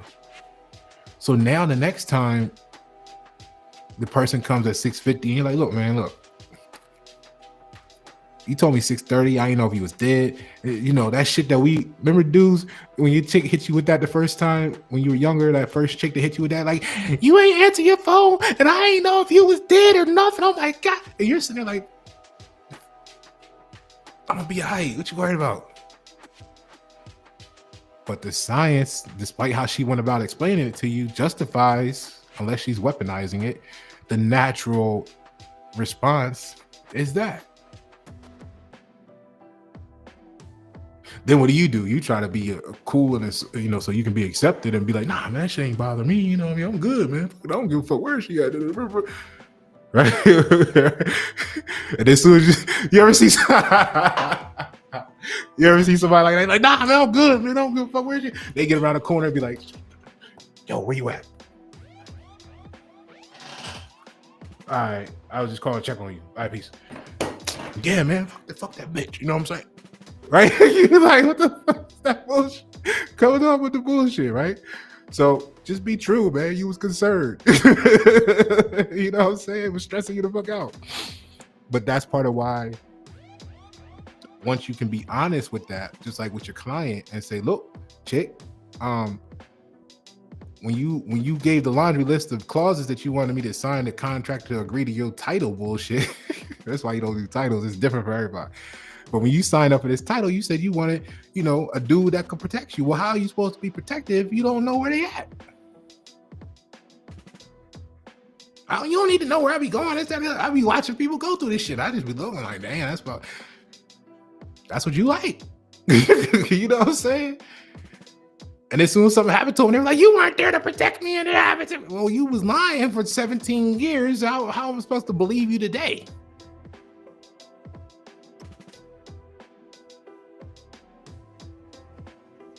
And see, people that are just in the mindset of being regular, right? Their natural thought process isn't like, hold up, wait a minute. What you mean you want to go do AV? You need to, what? That sounds crazy, but yo, wait, this is how people get backdoor. This might be a setup. Hold on, wait a second. You've been lying too much. I can't really just believe this right now. This could be a setup.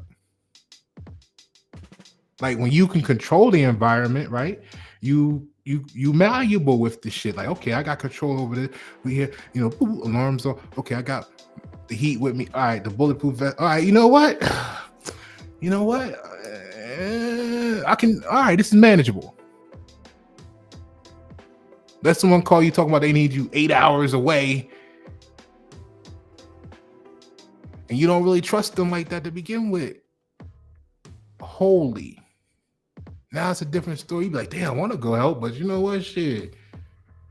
I've been on, you know, doing my thing on this, you know. I'm there, I'm that. I'm not like superstar celebrity, but I'm high profile in some people's minds. Like this might be the end of Pasha. You know what I mean? Like, you know what? I don't know, chick. You know, you might gotta, you know what? You might gotta do that on your own because you didn't appreciate the time to build the trust with me where I could have been sure without a doubt that what you were saying was true. So now you got to deal with that on your own. But y'all would have been wanting to be accepted and be superhero. And you know what I mean? we might have read about you in the paper. I'm okay with you being mad with me when you get back because you didn't invest truth over 5 years. That was on you. Right? So the same shit applies to your client is what I'm getting at. Don't be afraid to protect your mental and your environment, because you can't create properly, most of us, if you're not in the right time and space and feeling and vibe. You know what I mean? You get to the point where it becomes an exercisable habit, like, but you know, if you have, like, you can sit down and write a song right now in 2 hours, right? Most of us. I'm kind of excited about my progression in life. Like, when everything goes smoothly, like I can have a song written in 2 hours. I can have it mixed and mastered 20 minutes after that. I mean, recorded and then mixed and mastered in 2 hours, 4 hours, depending on complexity.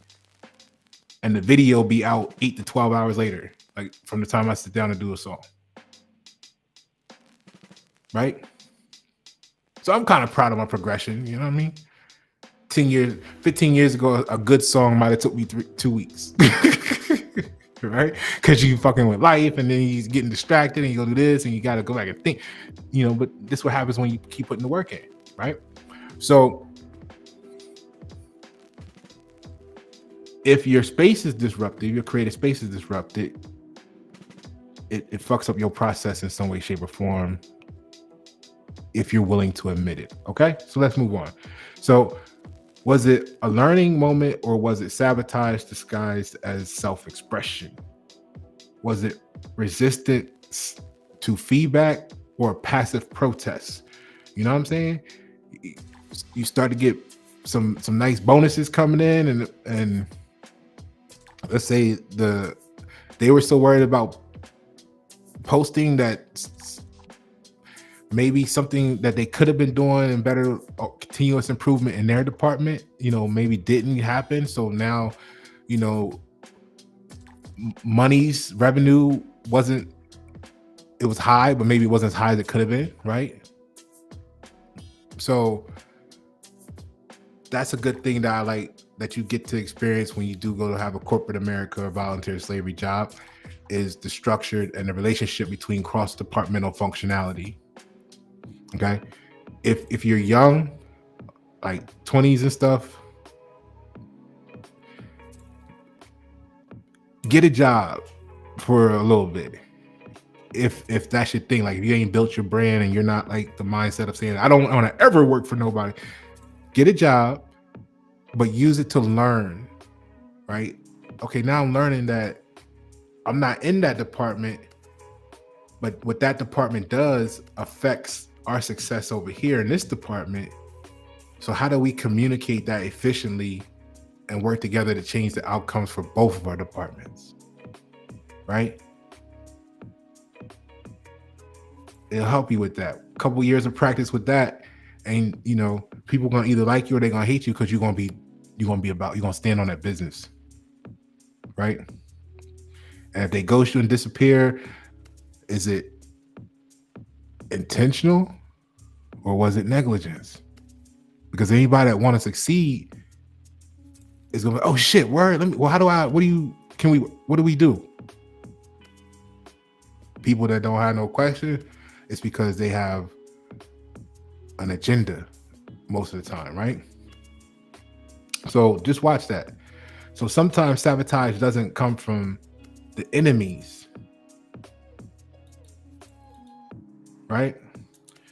Sometimes sabotage comes from, let's say in this case, the business owner, the founder, right? And especially, you know, when this fiat currency is involved and the control issues or, you know, data manipulation, the fear of being exposed by clean data. Like on that lawsuit, I had like that I didn't get to actually complete because they, you know, they sabotaged. It was great. They sabotaged. Yeah, that was a wild ride. So when that happened, with the, you can watch that video with Securitas, because I was looking to change the world with that. I'm always trying to change the world because I be trying to help people in my mind, and I feel like I know shit that everybody don't know, right? So it's like a secret weapon for me, and I'll be out there trying to to be like, I'm gonna change the world by myself. And it's 80% of the time it works. You know, this was one of the times where they were like, motherfucker, we an international conglomerate company, and you know what I mean, some of your clients that you was working with for us was federal judges, and you even project management, a security install in the Pentagon. So I don't know who the fuck, because I show up on everybody's radar as being, oh, that's the one that say he American, not the United States citizen, right? Yeah, but he gonna clear a background check, but he not the one going in, so he don't have to, right? So everybody's got to invest the interest to, you know what I mean? Like, y'all just got to worry about the people around the corner. I got the whole world wanting me not to succeed. like the people that be hating on me behind my back and doing a little like group gang stalking and shit, like, accept them for value. Because do you think you're going to reach the level of being a Mike Tyson one day in your industry? Think about it. You think about Shador Sanders right now. Hold on for a moment. 2 weeks ago, somebody would have said, yo, so-and-so talking behind your back said this, that, and the other, but boom, you need to go handle that. Right? The wrong mindset would be like, oh yeah, hold up, man, let me strap up. Let me get this together. I'm going out there, I'm gonna knock the motherfucker out. And if we can, I'm gonna shoot him up, right? You think you're gonna reach a certain plateau where you got motherfuckers in Sweden, know who you are? You think you're gonna get that big and still be running around chasing everybody that's got some dumb shit to say about you behind your back? Like, you'll never accomplish anything else because it's so many people when you reach that level. Like, kid shit. Let me go investigate that and see what you putting time into. That shit is keeping you away from, is why your business ain't growing.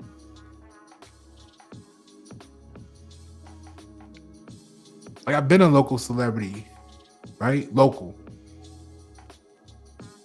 For a while. Up top. So I'm used to that. It was so refreshing when I came to Charlotte because I could go places and wouldn't have people be like, hey, what's up? Yo, what's going on? And then when's the next party? When's the next? Like, it was refreshing to just be like, nobody knows me. Right? For me, it was refreshing to say, you know what? Part of the problem I had was I reached a certain level in connection and working with and for and around a network of people. So when they got mad, they want to try and become your controllers, right? They want to box you. It don't go nowhere. They still, I'm still dealing with the repercussions of it today. You know what I mean? Because all these people, all these little networks are connected, and they put, right? So we know how that go. But when I came down here, when I came to the vicinity of Charlotte, I had reached a bottom point where I only had $40 left. I had $40, 2 bags of clothes, and a drop top Sebring convertible. And I built everything from that. So, like I said, if you haven't lost stuff and been like, I can get it back, then you scared. You fucked up, and that's gonna affect every choice you make in life. Right?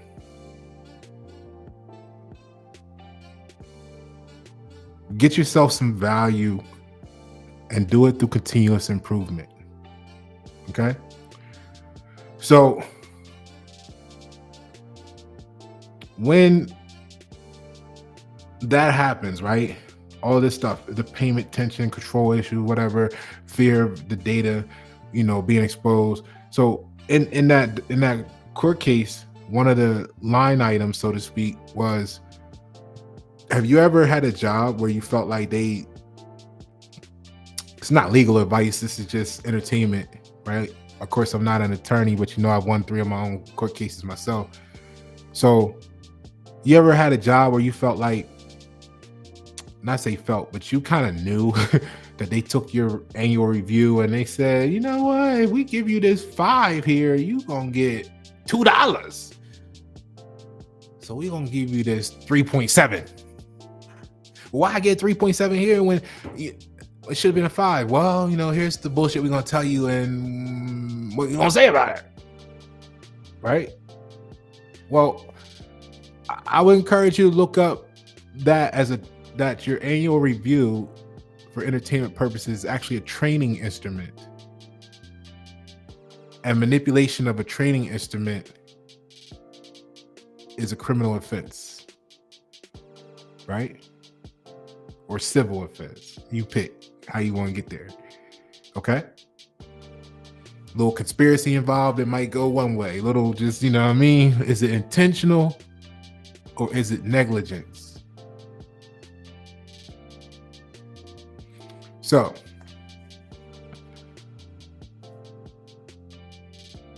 data is important, right? So when they change that number from a 5 to a 3.7, now the data is not clean anymore. How does that affect your whole family's life next year? Right? That's a huge impact. All because someone didn't like what sneakers you had on. So the same thing works in your own business. Track the data, and when it starts looking funny, learn from it, question it, do something about it, right? Even if it means that you need to have a different client next time, right? Because ultimately it's your environment, it's your mental, it's your PTSD. Okay? Were you actually able to create a sustainable community, or did you fall short because something external to you but still in your environment corrupted and manipulated your opportunity? Like, I'm branding America, and I'm going to die in the process. Okay? Because this is not going to be complete in my lifetime. I've already accepted death on this walk.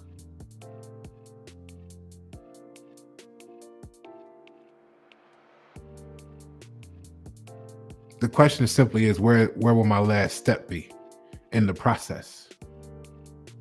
And hopefully enough of y'all are encouraged and motivated by it that someone picks up the torch.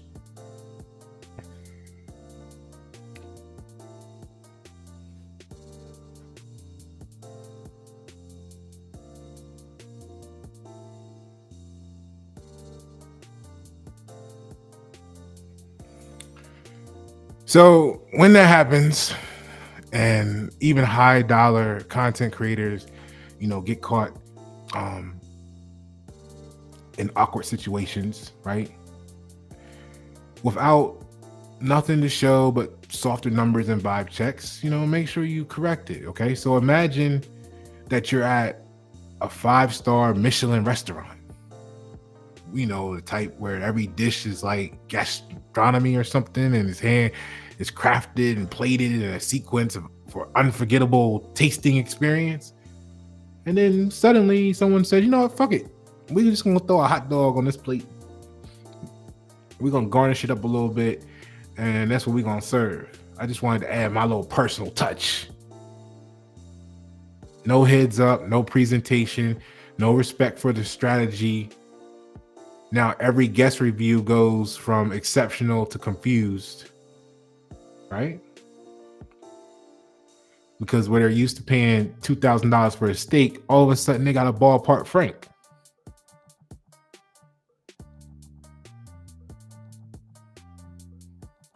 Now, think about this, creatives.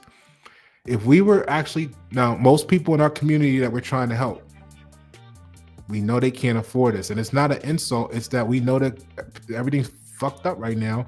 And it's just not like a lot of billionaires living next door to us, right? So we're working with investing in the community to grow them from the position that they are, because, well, shit, we were there once before, if not there today, or in a worse position ourselves in some cases. But what we have is we have the value,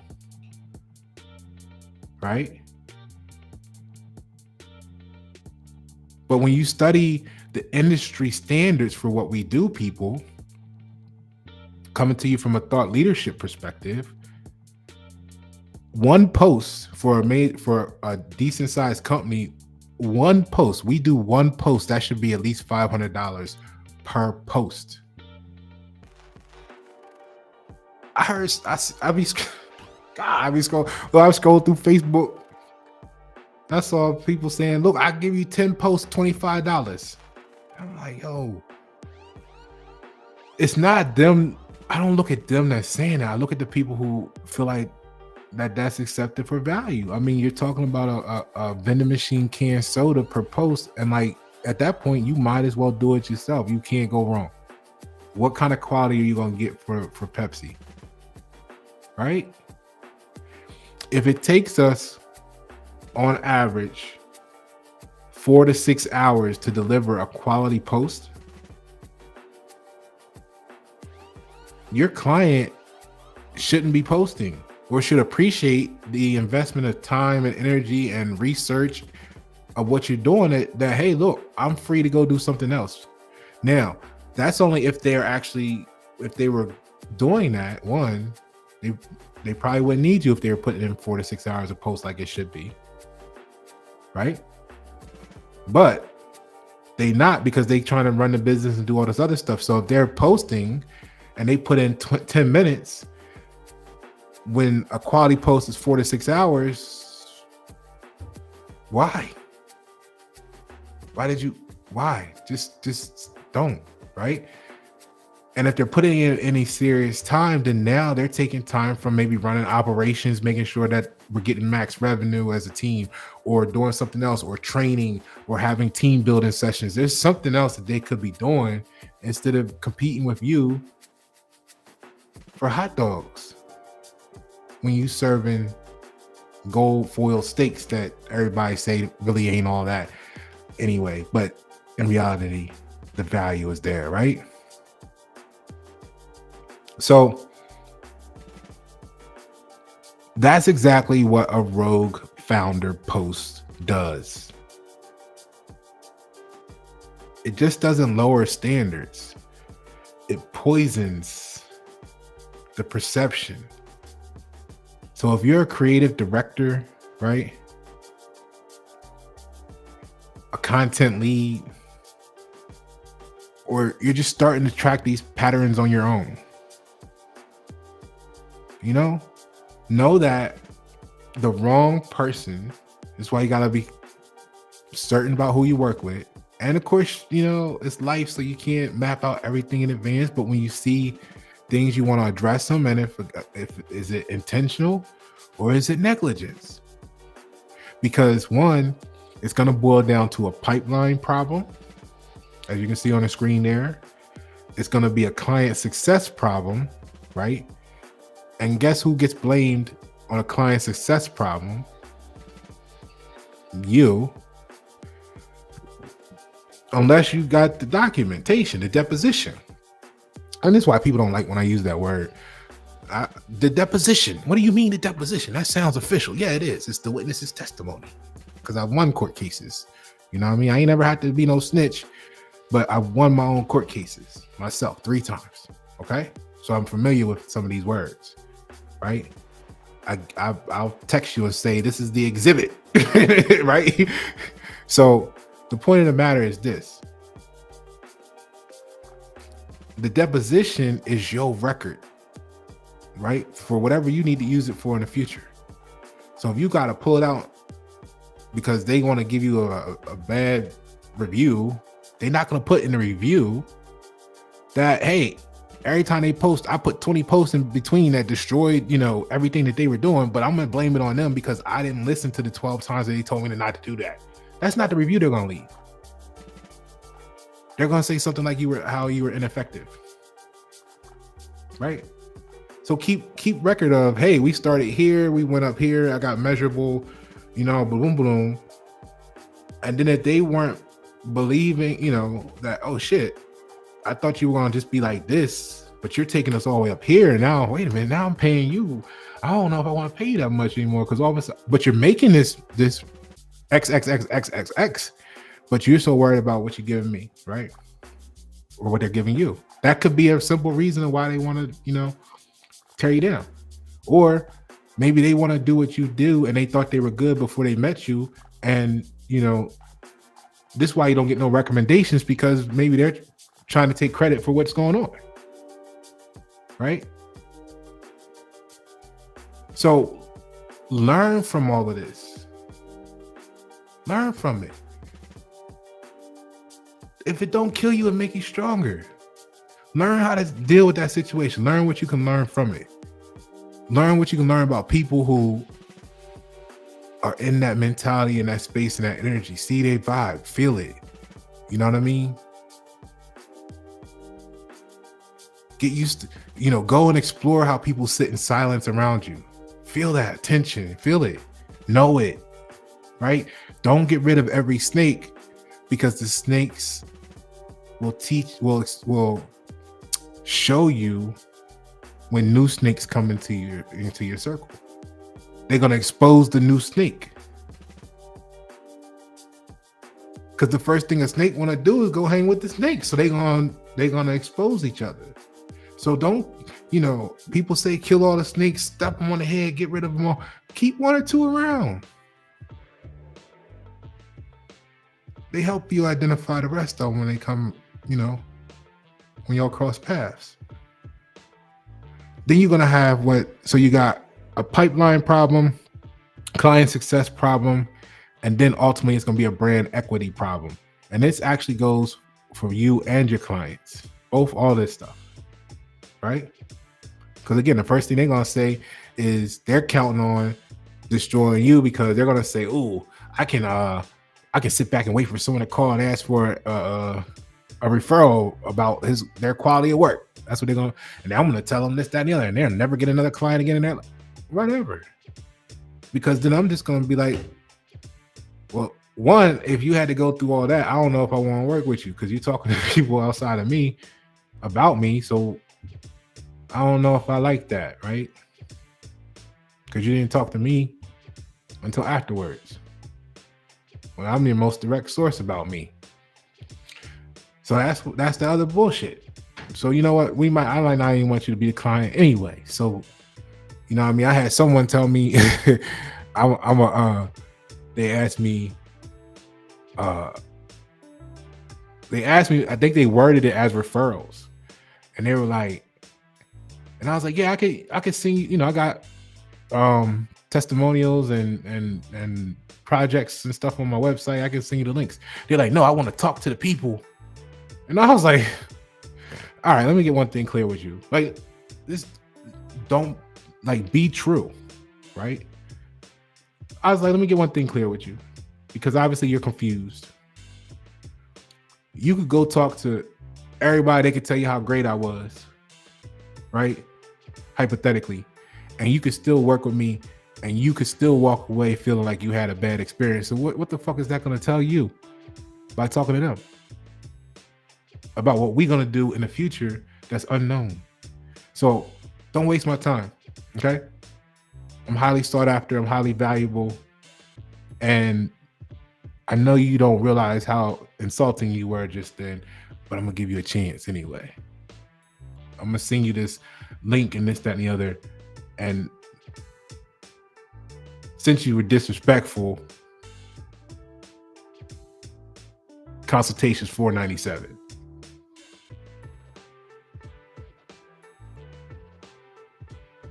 Right? Because then I gotta see if I want to work with you, so I don't even know yet.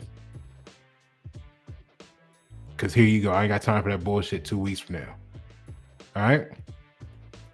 Protect yourself. So, do they post, monitor when they post? Because how do they look at the performance metrics? Are they looking at all of them, or just certain ones?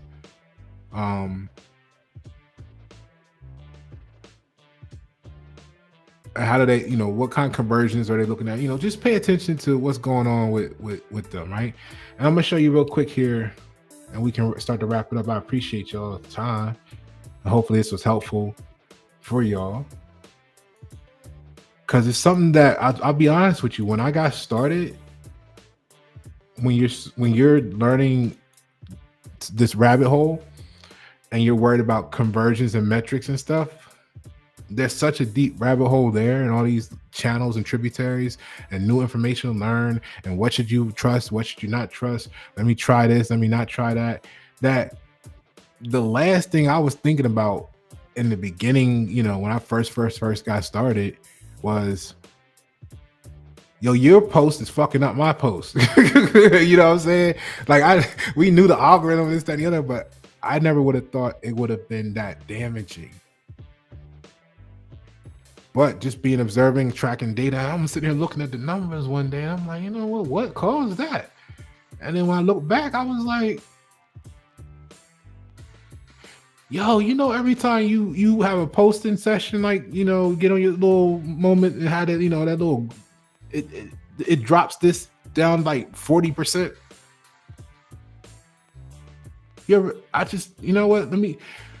I went back to March and the same thing the last time that occurred, something like that, and it held true in March. So we got a record in the data that shows that every time you do this type of activity, you fuck everything up, and then it takes us a month to rebound and correct.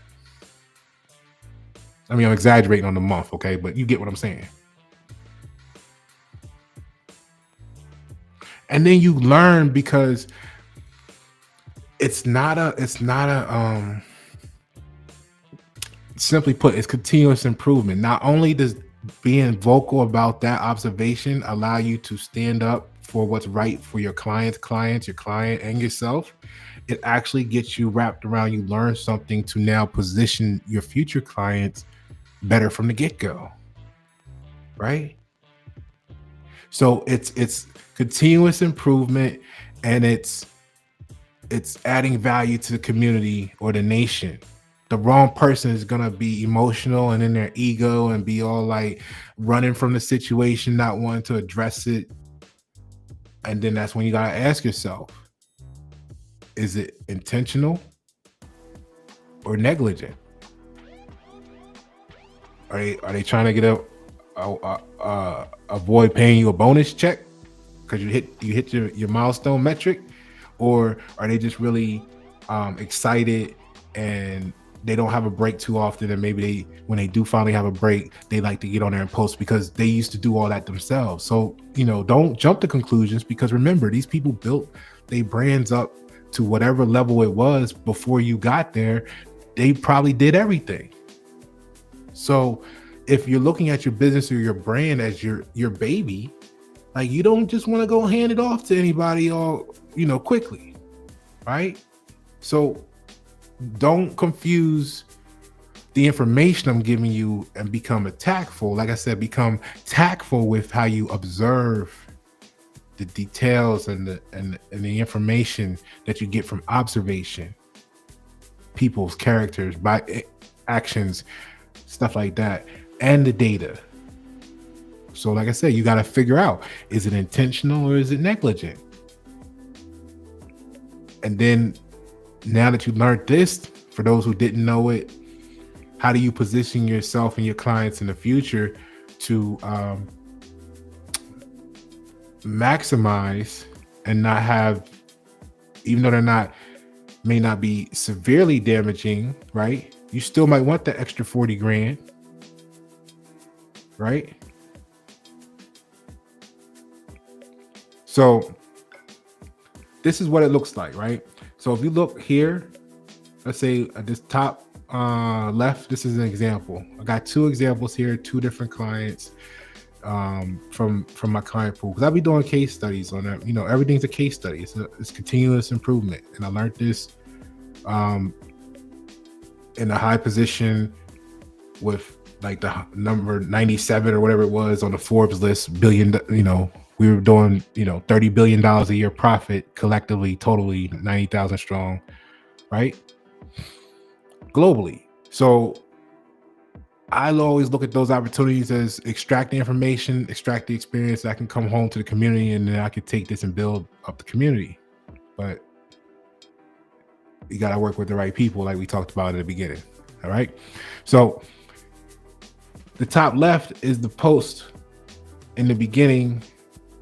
By the time it gets to like the first 20 people reach, like I'm looking, I'm looking, I look periodically. I don't know. Do y'all set it in the beginning and y'all just see where it's at the end? I don't know. I like monitor mines.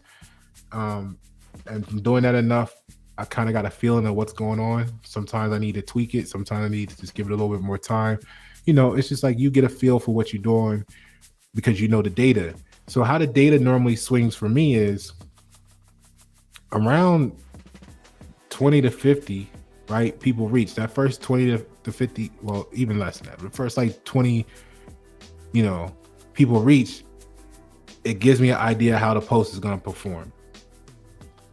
Normally, what I found is it'll go through its quirks and then it'll start to trend up because it's what the algorithm or your settings is doing is it's going to want normally to optimize over time.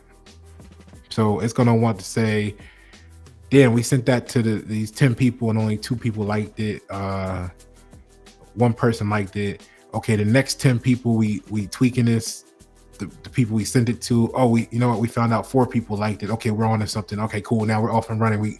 It knows who to send it to now, right? So normally what happens is I find that it starts to trend up, and the longer I leave it, the more it climbs slowly, right? So looking at this, the post was the best start in a post that I've had for a client, and I was excited.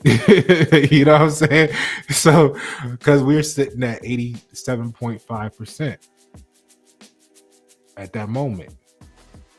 It was 21 engagements out of 24. I'm like, oh man, this is the right. Then client, let's say, is excited. They haven't posted in a while. They all of a sudden have a desire to post, and then 5 posts comes out. And what that did is it took the performance suffered after that and dropped from 87.5% to 58.33%.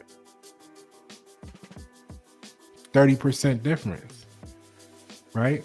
Because now the algorithm is saying, oh shit, we were good, but now we got these other instructions who we follow. It's kind of like you ever been a kid and had the luxury of having your mother and your father, or the one and the other one that whatever, 2 people in your life, right? And one person tell you to go do something, and then the other person tell you to go do this instead at the same time, and you're like, well, which one do I give priority to, or how do I do both, right? Well, that's what the algorithm's going through in that moment. Because we was like, hey, we was just rocking out here. We was going down I-85. It said keep straight. We was smooth sailing for 2 hours. We was supposed to keep straight. We was cruising. You was doing 95. You had the roof back or the window open, whatever it was. And then all of a sudden someone was, ding, rerouting.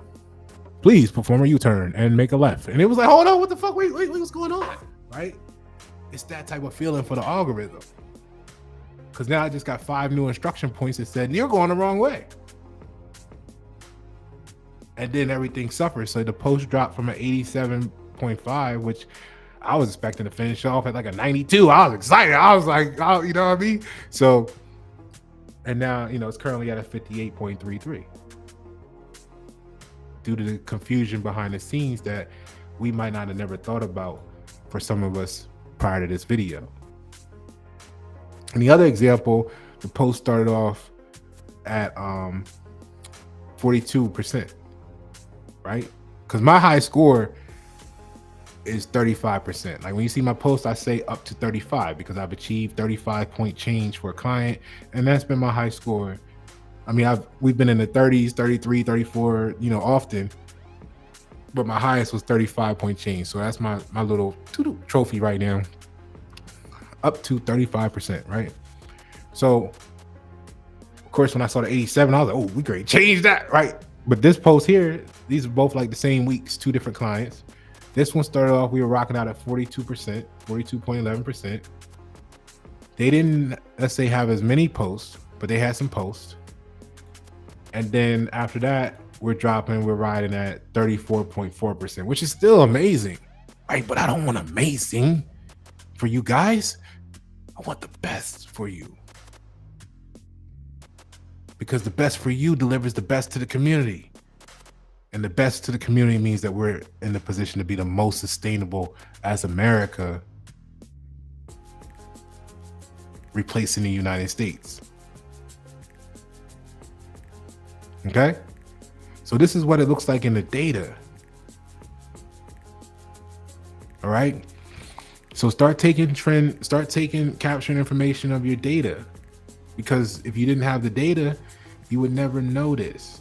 And then someone can gaslight you and they're saying, hey, we don't think that you did what you did. And you can say, oh, no, actually, quite contrary, I did. But then every time you did this, it killed that. And then we spent 2 weeks rebounding. And if we were averaging, then you could put a value on what those 2 weeks were in revenue. And you can say, well, because of those pockets of over 6 months, you actually, those actions actually cost $40,000 of revenue. And here's all the science to prove it, right? Because what do people do? They be like, oh, I'm good right now. I feel good. This is a goddamn plan. But how much better would you be with an extra 75 grand right now? Okay, business owners, how would you feel if you knew that your little Twitter fingers, right, cost the teams that you got out in the field in the hot sun, or if you're Amazon, your delivery truck drivers, if you're a local pizza shop or whatever it was, and you cost them the opportunity to partake in an additional $75,000 of revenue, whatever that might have been for them and their families. See, that's how I look at it. When I was leading $1 million projects at 3M, it wasn't so I could sit up here and say, I led $1 million project at 3M. No, it was because when a company is struggling, they look to cut expenses to put in the profit margin. And a lot of times in these big companies, you'll get an announcement that they're going to fire, lay off, terminate 2,000, 3,000, 5,000 people because someone didn't have any other way to say they increased the profits. So those 2,000, 3,000, 5,000 families are affected. So when I did $1 million project, meaning when I did a project that found an additional $1 million for the company, that means they didn't have to get rid of $1 million worth of people. That's what was important for me. So when people were like, oh, I should be putting it on, he don't even leave, he just stay here, because that's what was important to me. I actually could walk to work at that time in 15 minutes, 10 minutes. Like, what am I going back to the crib for? Like, I'm trying to save the world. I'm learning how to do this because when I leave here, I'm going to take this knowledge and this capability and this know-how that 3M said, we need you. We approve of you being vice chairman, M&R chapter 3M Global, or leading this department. And I'm going to bring it home to the community because I can build y'all the same way as I can build a $1 billion company from my position. What I need is the right people to work with, and more of them.